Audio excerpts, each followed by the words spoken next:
Salutare, dragi prieteni! Ucraina a interceptat telefoane personale ale soldaților ruși și a descoperit cât de mult suferă pentru că moralul acestora este foarte, foarte scăzut. În 2023, oficialii ucraineni au publicat informații derivate din observații cuprinzătoare ale comunicațiilor militare rusești, evidențiind nemulțumirea și neliniștea semnificativă în rândul trupelor angajate în conflict. Înregistrările au dezvăluit o discordie adânc înrădăcinată între soldații aflați sub comanda lui Vladimir Putin. Aceste lucruri au revenit în ziua de astăzi. Soldații ruși nu mai suportă abuzurile superiorilor, nu mai suportă raidurile frecvente pe post de carne de tun, ordinele idiote, privarea lor de anumite libertăți, precum accesul la telefoane și la propriile carduri de plată. De aici s-ar fi iscat și mai multe revolte, pentru că superiorii le-au reținut aceste carduri de cheltuieli, aceste carduri pe care rușii aveau banii. Și aceste revolte au fost soldate cu împușcarea mai multor superiori. Subiectele principale ale analizei noastre de astăzi sunt: Vladimir Putin recurge la tancuri vechi de 70 de ani pentru a le trimite în Ucraina pe măsură ce penuria de tancuri crește. Donald Trump cere prețuri mai mici la petrol pentru a pune capăt războiului din Ucraina. În Ryazan, Rusia, armata ucraineană a lovit o rafinărie, iar în Briansk au atacat o fabrică de microelectronice. Vladimir Putin a recurs la trimiterea de tancuri proiectate în anii 50 în Ucraina pentru a sprijini unitățile rusești pe măsură ce lipsa de vehicule blindate devine din ce în ce mai acută. Pe măsură ce conflictul se apropie de cel de-al treilea an în februarie, armata rusă umple golul prin desfășurarea BTR-50, un vehicul din epoca sovietică produs în 1954 în timpul războiului rece. Utilizarea acestor tancuri vechite a stârnit comentarii pe rețelele de socializare. În timp ce internetul este inundat de imagini generate de inteligența artificială ale tancurilor rusești futuriste inexistente, piesele de muzeu precum aceste două BTR-50 desfășurate pentru prima oară în 1954 sunt din ce în ce mai văzute pe linia întâi a frontului, a remarcat utilizatorul Blue Sky Kherson Special Cat. În ciuda vârstei lor, BTR-50 sunt trimise în Ucraina și suferă o ușoară modernizare, inclusiv blindaje și armament îmbunătățite, astfel că vor exploda și mai spectaculos.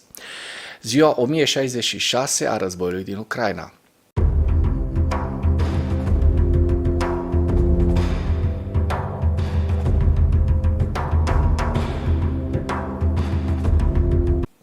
Potrivit statului major al forțelor armate ale Ucrainei, în dimineața zilei de 24 ianuarie 2025, pierderile totale în lupta ale Rusiei de la începutul invaziei neprovocate asupra Ucrainei se ridică la cifra de 826.820 de militari. În ultimele 24 de ore, Rusia a înregistrat pierderi semnificative pe frontul din Ucraina, între care 1500 de militari, 2 tancuri, pentru că nu mai au de unde să piardă așa multe tancuri, 11 vehicule blindate de luptă și 39 de piese de artilerie. Donald Trump dorește să obțină o reducere a prețului petrolului la nivel mondial, datorită căreia, în opinia sa, va fi posibilă finalizarea unei invazii rusești pe scară largă a Ucrainei. El a spus acest lucru într-un discurs la Forumul Economic Mondial de la Davos de ieri, 23 ianuarie. Trump a anunțat că va cere Arabiei Saudite și Organizației Țărilor Exportatoare de Petrol, OPEC, scăderea prețului petrolului. Acesta spune: trebuie coborât, ceea ce, spre surprinderea mea, nu au făcut-o înainte de alegerile prezidențiale. Dacă prețul ar scădea, războiul ruso-ucrainean s-ar termina imediat. Doar pentru că prețul este suficient de mare acum, războiul continuă, a mai spus acesta. Da, din această cauză, într-adevăr, Rusia își permite să finanțeze războiul. Și cred că dacă se va reuși în final prăbușirea prețului petrolului, Rusia în 6 luni este istorie. Potrivit președintelui american, prețul petrolului ar fi trebuit să fie redus cu mult timp în urmă. De asemenea, el a pus Arabia Saudită și OPEC parțial le-a făcut responsabile într-o anumită măsură pentru ceea ce se întâmplă acum în Ucraina, unde milioane de oameni mor.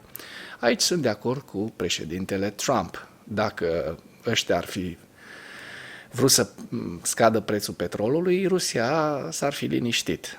Și astfel că, da, Trump aici are dreptate și sper să prăbușească prețul petrolului, să se înțeleagă cu Arabia Saudită și cu ceilalți producători de petrol.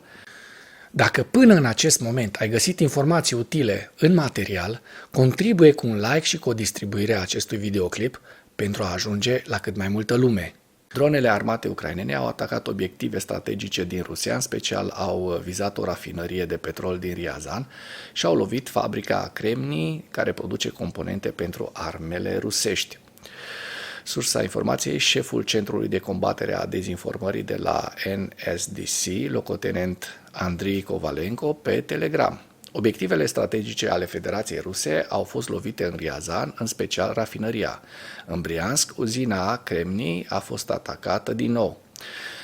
Acesta a remarcat că rafinăria atacată este una dintre cele cheie din industria petrolieră a Rusiei, furnizează combustibil atât pentru civil cât și pentru complexul militar-industrial al Federației Ruse.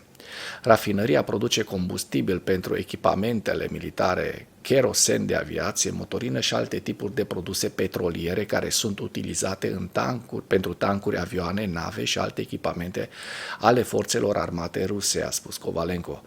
Fabrica Kremni produce microelectronice pentru complexe de rachete, sisteme de apărare antiaeriană, Panzer, rachete Iskander, precum și pentru radare, drone și sisteme de război electronic rusești.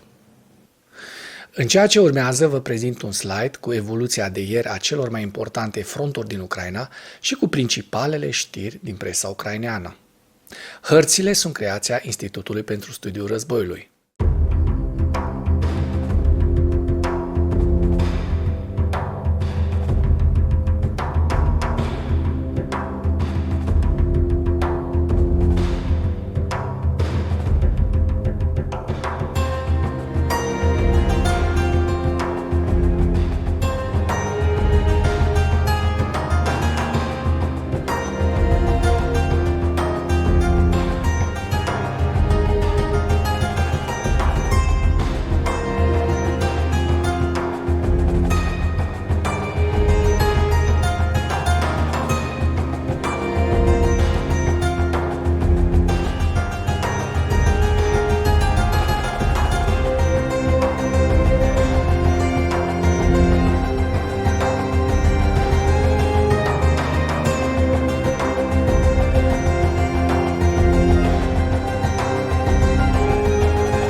Mulțumesc pentru vizionare. Dacă vrei să susții acest canal, abonează-te la Animatura.